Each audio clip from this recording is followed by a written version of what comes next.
ఆంధ్రప్రదేశ్లో సినిమా ప్రాతినిధ్యం ఏ విధంగా ఉండబోతుంది అంటున్నా సార్? అక్కడ ఎలా డెవలప్ అయిందో అక్కడ అలా డెవలప్ అవుతుంది. ఇప్పుడు ఏ స్టేట్ అయినా సరే 75% or 60% maximum 60 to 75% income capital నుంచి వస్తుంది.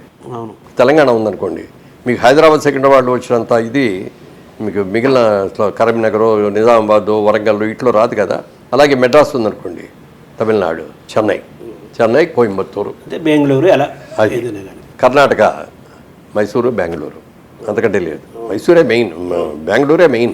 అట్లా మనకు కూడా ఒక సిటీ కావాలి. వైజాగ్ సిటీ అనలేము, గుంటూరు సిటీ అనలేము, విజయవాడ సిటీ అనలేము, తిరుపతి సిటీ అనలేము, అనంతపూర్ సిటీ అనలేము. ఈ అమరావతి అనేదాన్ని ఒక పెద్ద సిటీగా చేయాలనేది విజయవాడ, గుంటూరు, అమరావతి మూడు కలిసిపోతే పెద్ద సిటీ. విజయవాడ, గుంటూరు, మంగళగిరి, తెనాలి అన్నీ కలిపి. ఏలూరు కూడా కొంత దగ్గర, ఏలూరు దగ్గర చుట్టూ అన్నీ వస్తాయి, కానీ ముందు వీటితో కలిపి ఒక పెద్ద సిటీ.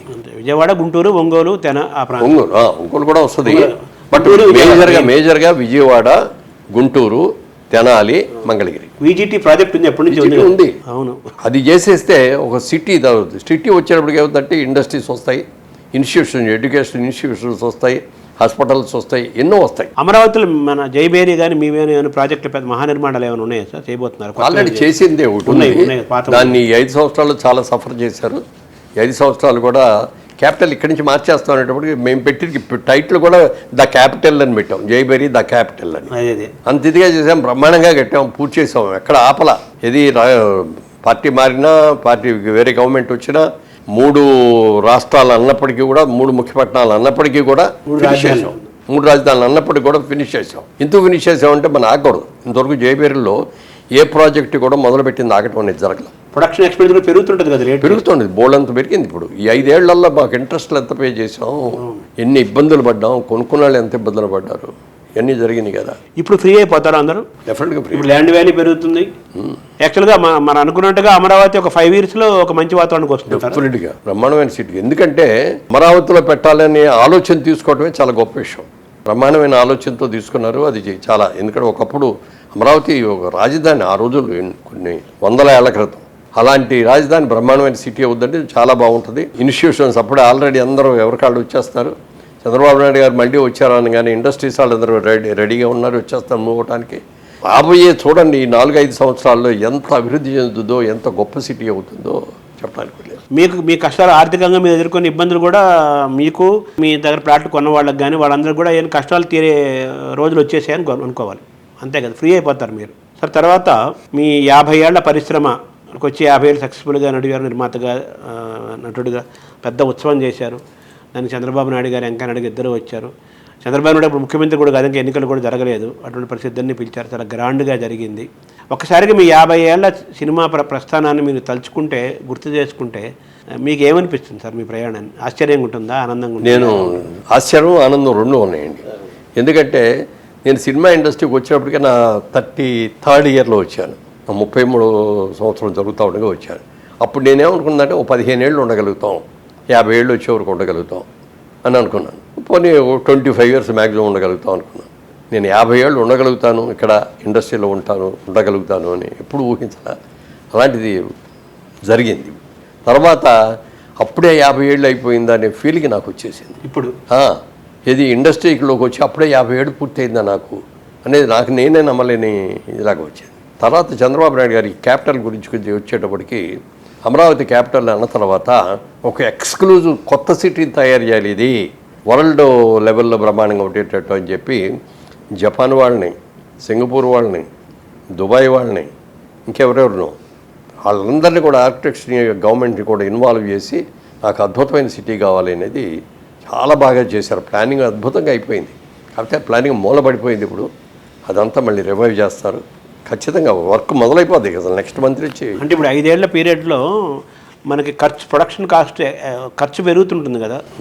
సో దాన్ని మనం మ్యాచ్ చేసుకునే పరిస్థితి ఉందంటారు మనకు? తప్పదు కదా, మ్యాచ్ చేసుకోవాలి కదా, చేసుకోకపోతే ఎట్లా?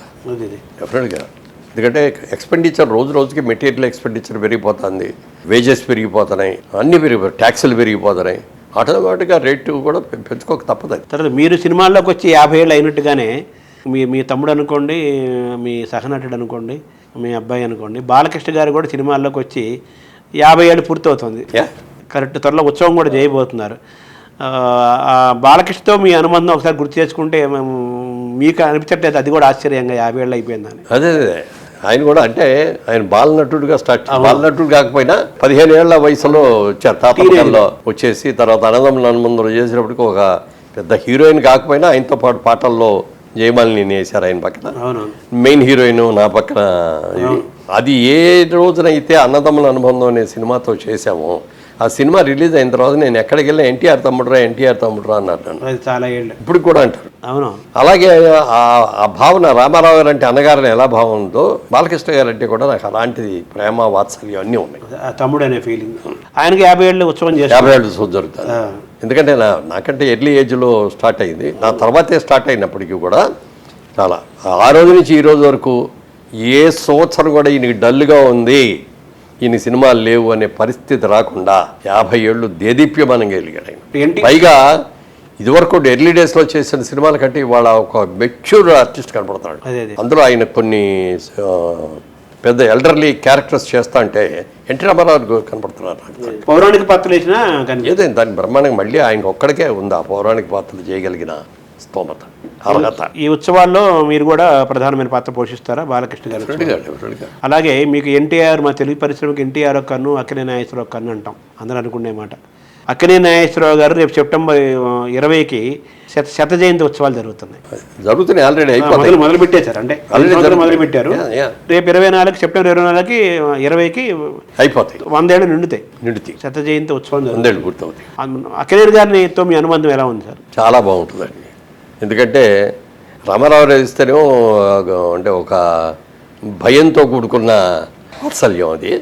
ఇది నాగేశ్వరరావు గారి దగ్గరికి వెళ్ళేప్పటికీ అది మొదటి రోజు ఒకరోజు షూటింగ్లోనే, బిగినింగ్ డే షూటింగ్లోనే ఏదో మన ఇద్దరు కూడా బాల్య స్నేహితులు ఉన్న లెవెల్లో ఆయన భుజం మీద చేసేసి జోకులు వేసేసి అంత బాగా అటాచ్మెంట్ ఎక్కువ ఉంది. సరదాగా ఉంటారు ఆయన. సరదాగా ఉంటారు. రామారావు దగ్గరికి వెళ్ళినప్పుడు అమ్మో రామారావు మనం జాగ్రత్తగా ఉండాలి అన్నట్టు. ఆయన కూడా బ్రదర్ ఏం బాగున్నారా, చూస్తున్నాం మీ సినిమాలు బాగున్నాయి, బాగా చేయండి, గంభీరంగా ఉంటారు. అందుకని చేతులు కట్టుకొని నిలబడాలనిపిస్తుంది.